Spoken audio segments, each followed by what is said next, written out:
오늘은 세련된 신자, 거듭난 신자라는 제목으로 말씀을 나누려고 합니다. 여러분들은 어떤 칭찬을 좋아하십니까? 어떤 말을 들을 때 기분이 좋습니까? 요즘 젊은 사람들한테 물어보니까요, 유능하다라는 말을 들으면 좋아한다고 합니다. 조금 연세 있는 분들한테는 어떤 말을 좋아할까요? 좀 세련돼 보인다. 다음 이야기 했는데 뭐가 나오셨네. 젊어 보인다. 한 10년은 젊어 보인다면 다들 좋아하십니다.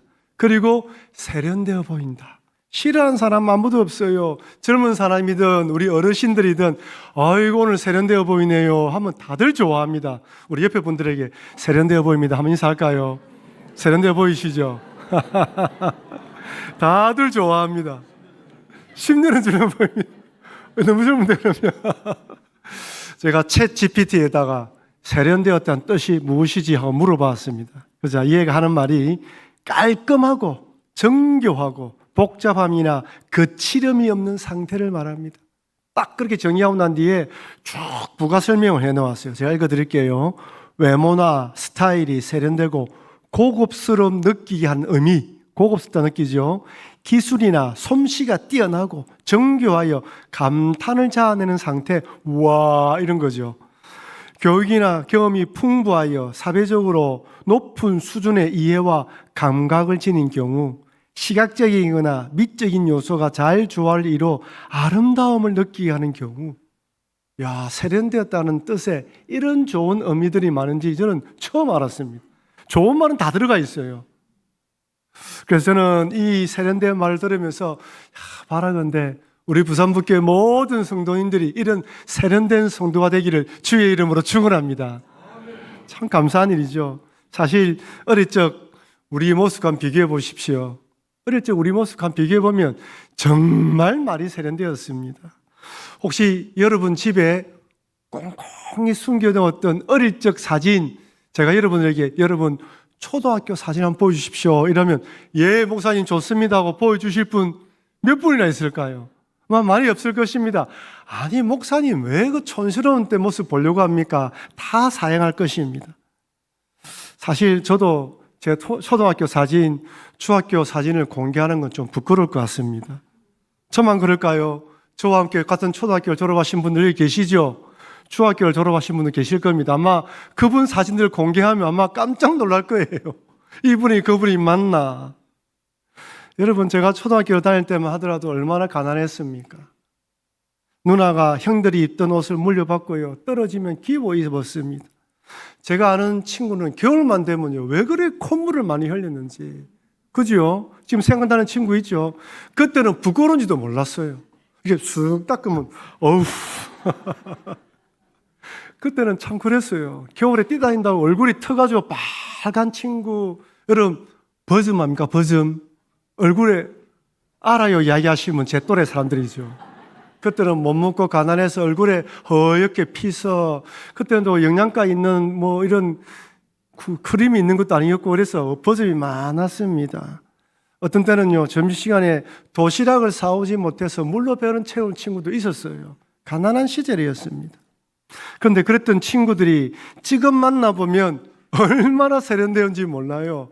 요즘 젊은 사람들이 하는 머리로 탁 바뀌고 옷도 그래 입으면 보면 가가 맞나? 그러 싶을 정도입니다. 참 많이 변한 것이죠. 물론 다 그런 건 아니에요. 어떤 친구는 정말 중년 모습 그대로입니다. 머리도 많이 빠지고요. 배도 많이 나와가지고 니 살 좀 빼야 되겠다 이렇게 말하는 친구도 있습니다. 어쨌든 그때와 비교해 보면 많이 세련되었죠. 여러분도 마찬가지죠. 다 마찬가지입니다. 그런데 여러분, 우리의 그 사람은 나이가 들면서 점점 세련되어졌는데 우리의 예배는 어떠냐는 것이죠. 가만 보면 예배도 많이 세련되어졌습니다. 옛날에는 어떻게 예배드렸습니까? 여러분 기억나죠? 마룻바닥, 자부동, 방석에 앉아서 깔고, 여러분 그 추운 난로, 연탄 난로, 기름 난로, 때가 되면 기름 채워야 되고요 했던 그 시절이 있었습니다. 잘못하면 온 예배당 연기가 가득하고요. 그때는 아이들도 얼마나 많았는지요. 예배실이, 모자실이 어디 있었습니까? 같이 예배드리다가 울면 어른들은 딱 째려봅니다. 빨리 데리고 안 나가나. 그러면 엄마들이 부둥켜 안고 뛰어나가고. 지금은 저출생이라 애들 울음소리가 하늘의 별따기예요. 좀 울었으면 좋겠어요. 옛날에는 얼마나 아이들이 뛰어다니는지 몰라요. 정말 귀찮을 정도였습니다. 근데 지금은 그렇지 않아요. 예배도 얼마나 깔끔한지 몰라요. 옛날에는 일일이 사회하고 땡 치면 묵도로 예배드리겠습니다 이랬는데 지금은 자연스럽게 흘러가고 장로님 기도하고 찬양대하고 말씀 읽고 설교 끝나고 헌금하고 끝납니다. 얼마나 세련된지 몰라요. 옛날에는 뭐 이렇게 길기도 하고 뭐 짧은 소리 긴 소리 얼마나 많은지 모릅니다. 지금은 예배가 세련되었습니다. 오늘 예배드리는 분들 옷을 보니까 다 세련되게 입었어요. 그렇다면 여러분, 우리의 신앙의 내면은 어떻습니까? 겉은 이렇게 세련되었고 예배도 세련되었는데 한 20년 30년 신앙생활하면서 우리의 속 사람은 정말 세련되어져서 더 성숙해지며 믿음이 굳건해졌습니까? 더 겸손하며 양보하고 배려하고 좀 남을 이해하는 그런 사람이 되었습니까? 아니면 여전히 나만 생각하고 내 것만 자랑하고 내 것만 주장하는 그런 사람이 되었습니다. 그 사람은 점점 세련되어져 가는데 우리의 속신앙은 어떻는지 한번 돌아봐야 되는 것이죠. 여러분, 제가 오늘 본문에 등장한 바리새인 보니까요, 너무 세련되었어요. 너무 깔끔합니다. 헌금도 열심히 하죠. 기도도 잘합니다. 금식도 하지요. 깔끔해요. 군더더기 없어요. 세련되고 나이스한 신앙입니다. 율법주의 관점에서 볼 때 충성스러운 신앙인이고 VIP 교인이에요. 험들 없어요. 주일 되면 교회 오시죠. 예배 잘 들으시죠. 말 잘 들으시죠. 헌금 잘 하시죠. 이 반면에 세리라고, 이 세리는 죄인으로 인정받았습니다. 저 사람들은 정말 동족의 돈을 칼취하는 나쁜 사람이에요. 근데 주님이 바라보기에 저 사람이 어렵다는 거예요. 우리가 보기에는 바리새인이 더 어렵고 나이스하고 세련되었는데 주님 보시기에 저 사람이 어렵다는 거예요. 왜 그럴까요? 여러분, 우리는 예수님께서 세련된 그리스도인을 찾는 것처럼 생각하지만 그렇지 않습니다. 주님은 겸손하고 하나님을 간절히 찾는 그리스도인을 원하십니다. 자신의 얼을 드러내며 교만한 사람보다 자신이 죄인임을 고백하며 불쌍히 여겨달라고 간구하는 자를 원하시는 것이죠. 오늘 본문은 하나님께서 원하시는 신앙이 누구인지 보여주십니다. 우리는 모르는 것이 아닙니다. 다시 한번 더 살펴보자는 것이죠. 우리 첫 번째로 이 바리새인들이 보면 어떻게 기도하는지 알 수 있습니다. 누가복음 18장 11절 우리 같이 읽어보겠습니다.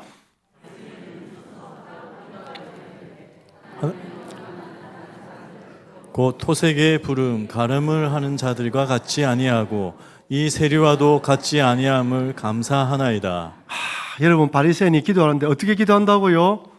따로 서서 기도하고 있습니다. 왜 따로 서서 기도할까요? 내 기도하는 거 보이고 싶은 거예요. 내가 이렇게 기도한다. 난 이렇게 기도 많이 하는 사람이다. 야, 봐라, 나는 이렇게 기도하는 사람이다 라고 보이고 싶은 거예요.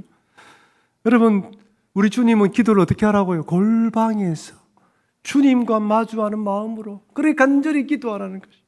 주님을 바라보며 기도하라는데 이 사람은 지금 뭘 하기 원합니까? 내가 신앙 좋은 것을 자랑하고 싶습니다.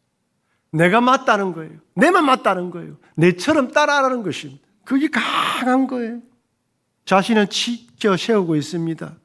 아마 사람들은 딱 보면 알아요. 아, 저 사람은 바리새인이구나, 종교인이구나 알았을 것입니다. 여러분, 사실 우리들은 우리 자신을 드러내길 원합니다. 칭찬받고 인정받고 격려받는 거 좋아하지 않는 사람 아무도 없습니다. 누구든지 잘한다 박수치면 좋아합니다. 다들 좋아하는 거예요. 여러분, 특별히 교회에서 봉사하시는 분들을 보면 격려를 많이 해주셔야 됩니다. 특별히 우리 교사들을 보면 격려를 많이 해주셔야 돼요. 이 아이들 데리고 양육하는 게 쉬운 일이 아닙니다. 특별히 자녀를 가지고 있는 분들은 보면 늘 격려해 주시고 서성의 날 되면 작은 것이라도 선물해 주시고 격려를 많이 해 주셔야 됩니다. 주일날 점심때 식사를 하고 난 뒤에 다 드시고 나면 음식을 받을 때도 주방에 수고하시는 분들에게 감사합니다는 표를 해 주십시오. 그 한마디가 힘이 나는 거예요. 그런데 그렇게 감사합니다로 인사를 받는 우리들은 어떤 마음을 가져야 될까요? 그래, 내가 잘했지 이런 마음을 가져야 됩니까? 아닙니다. 하나님께 영광을 돌려야 돼요. 내가 이렇게 봉사하는 거, 내가 이렇게 앉아서 봉사하고 섬기는 거, 예수님의 십자가 보혈로 구원받았고 하나님의 은혜로 구원받아서 이 마음으로 찬양대에 찬양하고 교회 봉사 여러 곳에서 봉사하고 있다는 믿음으로 나와야 하는 것이죠. 우리에게는 믿음이 필요합니다. 지금 바리새인은 그런 것이 없어요. 자기가 잘하고 있다는 걸 이야기하는 거예요. 여러분, 이렇게 자신을 드러내려는 사람들의 특징이 무엇입니까? 아니, 내를 드러내려고 할 때 그 사람에게 나타난 특징이 무엇입니까? 인정받을 때는 좋아하는데 인정받지 못하면 사람이 180도로 완전히 달라지. 화가 나고 짜증나고 자기 하고 싶은 대로 하려고 해요. 누가복음 10장에 마르다와 마리아 이야기가 나와요. 예수님이 어느 날 이 마르다와 마리아가 사는 동네에 들어오신다는 이야기를 듣고 마르다가 예수님을 접대하고 싶었습니다. 성경은 이렇게 기록되어 있어요. 누가복음 10장 38절 같이 읽겠습니다. 그들이 길가 때에 한 마을에 들어가심에 마르다야 이름하는 한 여자가 자기 집으로 영접하더라. 여러분, 예수님이 마르다야 네가 나를 영접하라고 이야기했습니까? 아니면 마르다가 예수님을 영접하고 싶었습니까? 마르다가 영접하고 싶었어요. 무슨 마음으로? 사랑하고 좋아하는 마음으로, 기쁜 마음으로 영접하고 싶었어요. 여러분, 근데 예수님을 한번 영접하려면 최소한 음식을 몇 인분 준비해야 됩니까? 기본이 13명이에요. 예수님 플러스 12명. 그 예수님 따라다니는 자는 또 있습니다. 그러면 최소한 20명 정도 음식을 대접해야 돼요. 여러분, 요즘 집에서 10명 이상 음식 대접한 사람이 있습니까? 요즘에는 음식 대접을 안 해요. 다 밖에 식사합니다. 사람 음식 대접하기 쉽지 않아요. 특히 요즘 사람들 입맛이 다 달라요. 나는 채식주의자다. 나는 고기 좋아한다. 육회 공군을 다 동원해야 됩니다. 물론 이 당시는 음식이 다양하지 않았겠지만 그래도 최소한 13명을 대접하는 일은 쉽다 어렵다? 어려운 일이에요. 근데 마르다는 기꺼이 하려고 했습니다. 누구 때문에? 예수님 사랑하는 마음으로. 이렇게 예수님 사랑하는 마음으로 대접하고 접대하려고 하는데 갑자기 마르다가 마음이 삐졌어요. 화가 나기 시작합니다. 누구 때문에? 마리아 때문에. 왜? 동생 마리아는 뭐하고 있습니까? 예수님 말씀을 듣고 있어요. 자기는 음식 준비한다고 바쁜데 지금 정신없이 분주한데 이것도 챙겨야 되고 저것도 챙겨야 되는데 생각으로 대접하고 싶은 건 더 잘하고 싶은 거예요. 근데 동생은 뭐하고 있다? 신경을 쓰지 않아. 그런 예수님한테 말씀 듣는 게 집중하고 있어요. 마르다의 시선이 예수님에게서 누구에게로? 마리아에게로 옮겨지니까 지금까지 봉사했던 마음이 짜증이 나기 시작합니다. 주님 때문에 봉사하려고 시작했는데 사람 때문에 화나면서 그만두는 게 우리들의 모습이에요.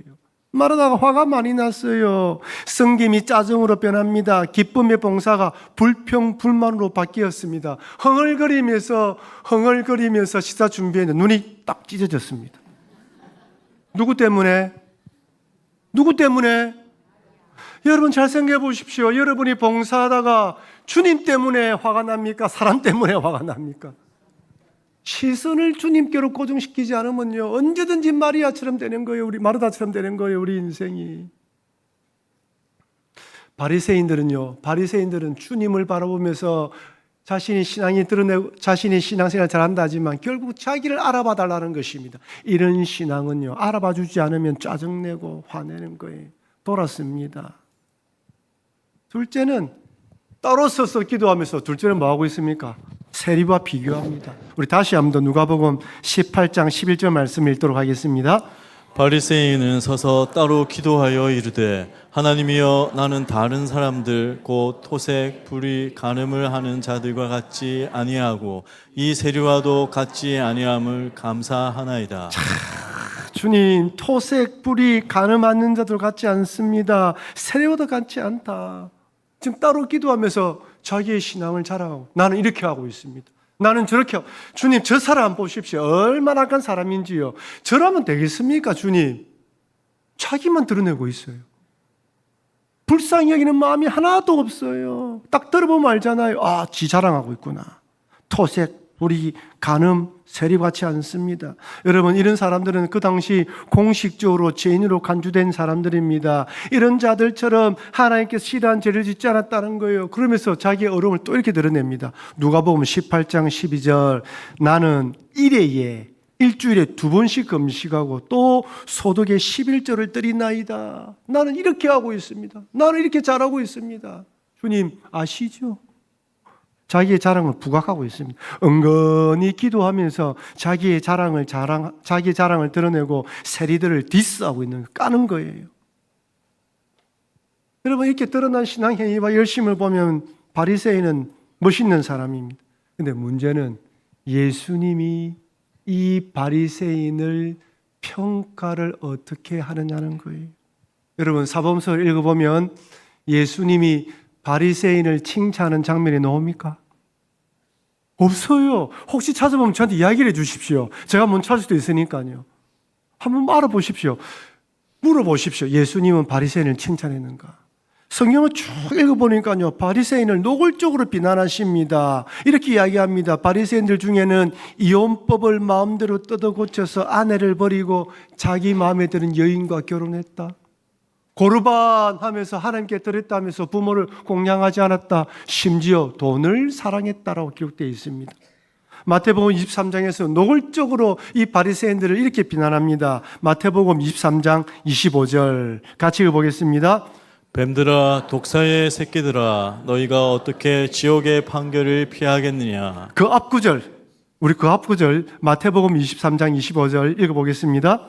화 있으신저 외식하는 서기관들과 바리새인들이여, 장과 대접의 겉은 깨끗이 하되 그 안에는 탐욕과 방탕으로 가득하게 하는도다. 화 있은즉 외식하는 자들아 하면서 너희들은 방탕과 탐욕으로 가득하다. 속과 겉이 다르다. 자신들은 거룩하게 기도하는데 주님 보시기에 야, 니나 똑바로 해라. 같은 민족의 돈을 약탈하는 세리 같은 범죄를 저지르지 않다고 기도하지만 실상은 너도 탐욕과 욕심이 가득하지 않느냐. 니나 그나 똑같은데 너 어떻게 기도하고 있냐는 거예요. 바리새인의 기도는요, 나는 죄인입니다가 없어요. 나는 부족합니다가 없어요. 나는 하나님 부족합니다, 안 됩니다라는 게 없어요. 나는 잘났다는 것밖에 없습니다. 여러분, 우리들도 얼마든지 바리새인들처럼 세련되게 신앙생활을 할 수 있지만 예수님께 인정받지 못하면 안 된다는 것을 기억해야 됩니다. 여러분, 그렇다면 오늘날 이런 바리새인적 신앙의 특징이 무엇일까요? 어떻게 우리의 신앙이 자칫 잘못되면 바리새인적 신앙이 될까요? 미국 베델교회를 담임하시는 김한요 목사님은 강의를 하면서 3가지로 정의했습니다. 첫째는 자만하는 사람이 된다는 것입니다. 바리새이적 신앙의 특징이 자만이에요. 내밖에 모르는 거예요. 나는 잘한다는 거예요. 나는 잘하고 너는 못한다는 것입니다. 그 신앙이 특별히 바리새이 신앙입니다. 비난하고 비판하고 자기는 돌아보지 않고 자기의 엄만 드러내는 거예요. 교만하고 자만한 것이죠. 둘째가 중요합니다. 한번 따라합시다. 하나님을 빚진 자로 만듭니다. 제가 이 말을 이해를 못했어요. 빚진 자로 만든다? 들어보면 그런 거예요. 뭐예요? 내가 이렇게 잘하고 있는데 하나님은 당연히 나에게 잘해 주셔야 한다는 거예요. 내가 이만큼 했으니 하나님 당연히 그렇게 해주셔야지요. 당연하게 받아들여요. 그렇게 하지 않으면 야단칩니다. 하나님 뭐 하십니까? 내 같은 신자, 내 교회 안 옵니다. 내 눈줄 알지요? 헌금 안 합니다. 마치 하나님을 빚진 자로 만들어요. 내가 주님의 은혜로 구원받았습니다는 구원의 은혜에 감동이 없어요. 하나님을 당연히 갚아주셔야 한다고 생각하는 것이죠. 그렇지 않으면 불평, 불만, 원망이 쏟아집니다. 마지막 3번째는 다른 사람과 비교해서 우월함을 갖게 됩니다. 하나님, 나는 저 세리와 같지 않아요. 하나님, 나는 저 사람 같지 않아요. 저는 이렇게 하고 나는 이렇게 합니다. 주님 아시죠? 자기를 자꾸 부각합니다. 그러니까 여러분, 바리새이적 신앙의 특징이 뭐라고요? 나를 드러내는 것이, 나를 주장하는 것이.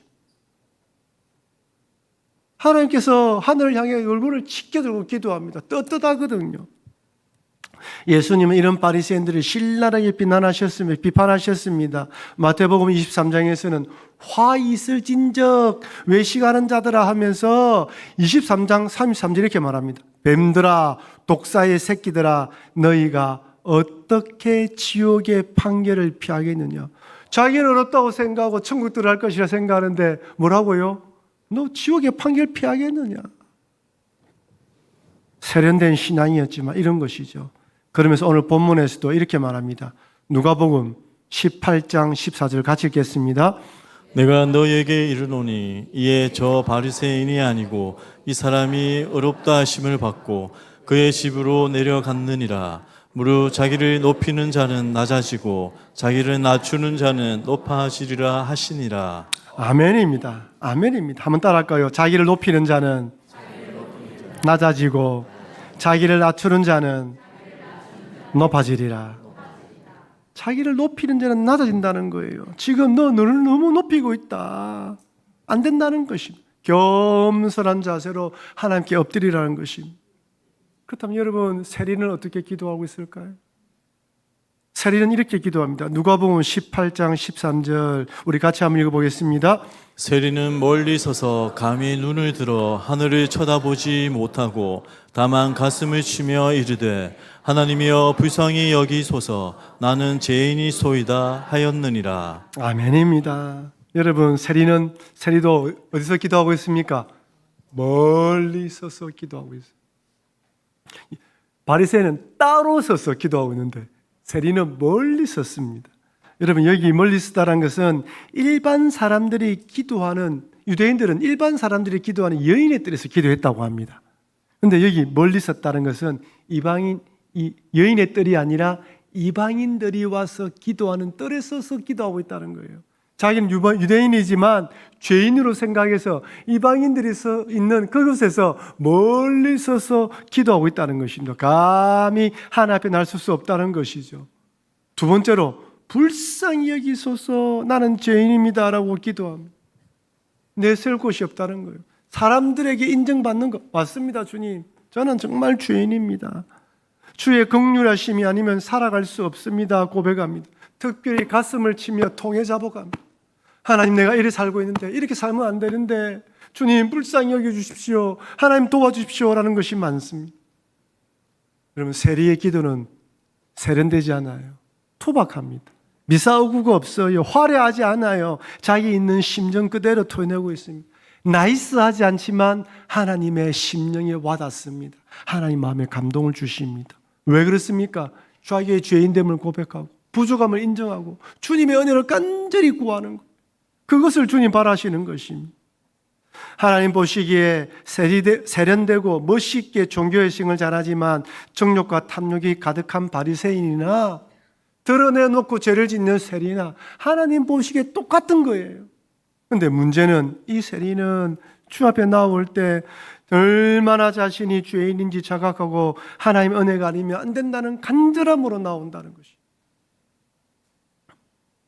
우리는 바리새인들처럼 신앙생활하면 신앙이 좋은 사람이라 착각할 수 있습니다.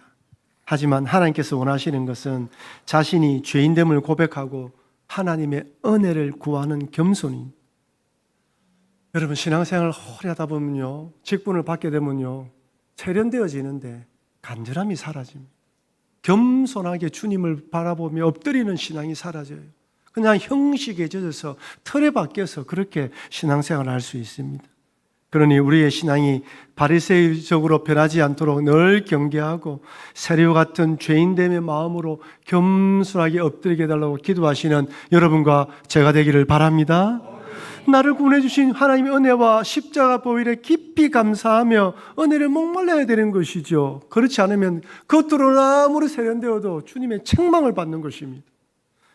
김한영 시인의 울꽃이라는 아주 짧은 시가 있는데요, 여러 가지 깊은 인사이트를 줍니다. 제가 한번 읽어드릴게요. 할머니 어디 가요? 예배당 간다. 근데 울면서 가요? 울려고 간다. 왜 예배당 가서 울어요? 울 데가 없다. 우리 믿음의 선조들은 지금처럼 세련되지 못하고 투박했습니다. 멋있게 기도하지 못하고 볼품도 없었습니다. 하지만 인생이 고달프고 외롭고 힘들고 아프고 슬프고 연약하고 도움이 필요하면 늘 예배당 와서 엎드려 울고 울었습니다. 울고 싶어서 예배당 와서 울고 은혜 때문에 감사해서 울고 여러 가지 일 때문에 울면서 하나님 바라보며 신앙생활했어요. 그런데 지금 이런 눈물이 많이 메말라 버린 것 같습니다. 바리새인처럼 세련되고 멋지게 기도하는데 분명 세련된 신앙인데 목마름의 눈물, 회개의 눈물, 자기 자신에 대한 안타까움의 눈물은 잃어버린 것이 아닌지 모르겠습니다. 사랑하는 성도 여러분, 신앙생활을 오래 하다 보면 신앙생활에 익숙해지고 세련되고 멋있어 보일 수는 있지만 주님은 투박하고 거칠더라도 죄인 때문에 고백으로 나오기 원하심, 가슴을 치며 통해 자복하며 하나님의 은혜를 구하라는 것입니다. 만약 우리 속에 이런 것이 사라지면 오늘 본문의 바리새인들처럼 그렇게 변하게 됩니다. 나도 모르게 나의 신앙을 자랑하며 어려움을 드러내고 남과 비교하게 됩니다. 그러니 혹시 나의 어려움을 자랑하며 신앙적 행위를 드러내며 남을 판단하고 정죄하려는 바리새인 요소가 내 안에 없는지 한번 돌아보시고, 주님, 제가 교만해졌습니다.